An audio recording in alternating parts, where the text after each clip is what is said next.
Hey guys, welcome back. I know it's been a while. I kind of took a YouTube break, but I've just been thinking about something recently. I didn't really make a video about the East Palestine, Ohio train derailment situation.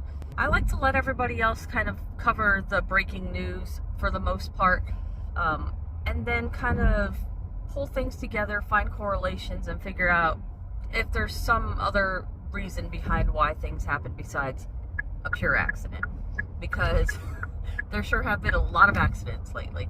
So as preppers or prepared people, homesteaders, I'm not a homesteader, but we've probably all said this before, that if the country was ever hit by an EMP or some kind of cyber attack, that we'd be basically thrown back into the 1800s, have to learn how to live off of the land, basically become a homesteader, which you can't do overnight.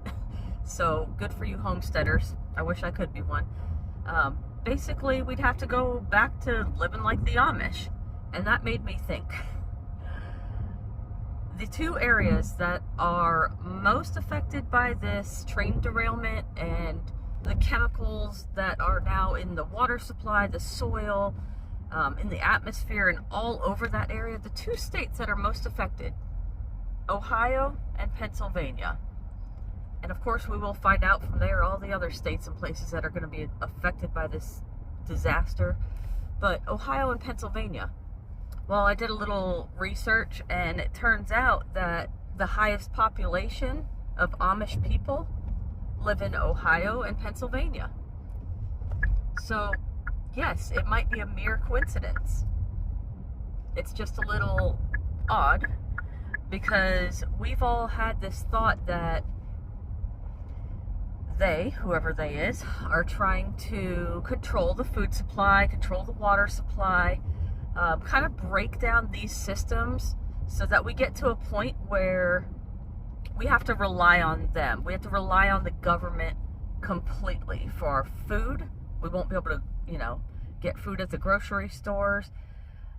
We won't be able to find clean drinking water. Basically, it seems like there's almost a coordinated attack on especially the food supply system, processing plants and that kind of thing. And if it is true that they're trying to put us in a place where we have to rely absolutely on the government or the powers that be to get our most basic of needs, food and water, then it would be in their benefit to destroy our ability to provide our own food, growing food in the earth, getting water from freshwater sources in the earth. So yes, it might all be coincidence, but it's an interesting correlation nonetheless, that the two places that were most affected are heavily populated by Amish people. And I can't remember when it was. I want to say maybe 6 months ago. There was a big story out, and I'll have to post a little thing over here because I can't even remember the guy's name. But there's a big Amish community, and particularly this one farmer, that basically got shut down, I want to say by the FDA, because of the way that he chose to process his meats and food there.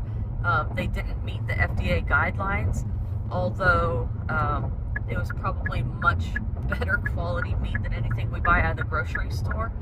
They basically shut him down and said, you can't continue your operations here until you pay, I want to say it was like a $250,000 fine or something.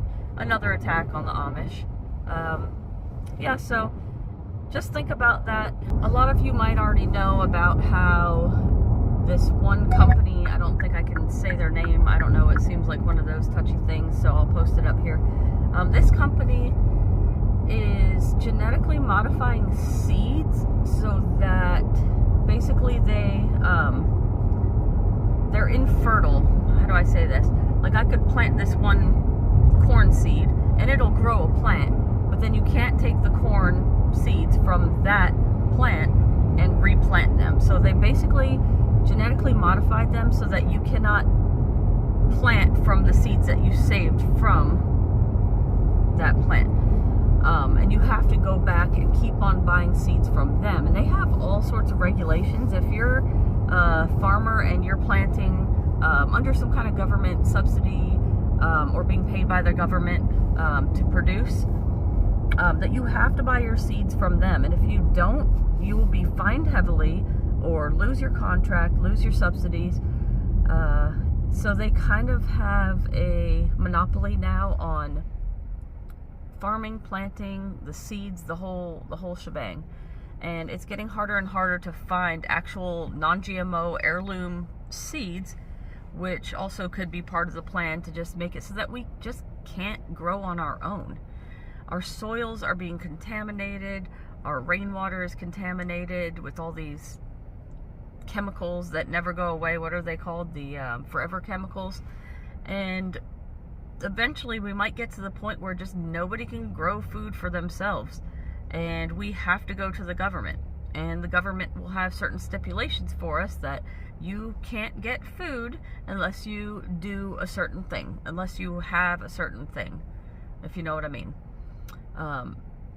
As a Christian, you might see how this could be troubling, because the Bible does speak of a time where no one can buy or sell without a specific thing, and we could be working our way into that time. Keep thinking about these things. Keep thinking about how these mistakes or accidents could actually not be an accident. But anyway, I'll see you guys in the next video.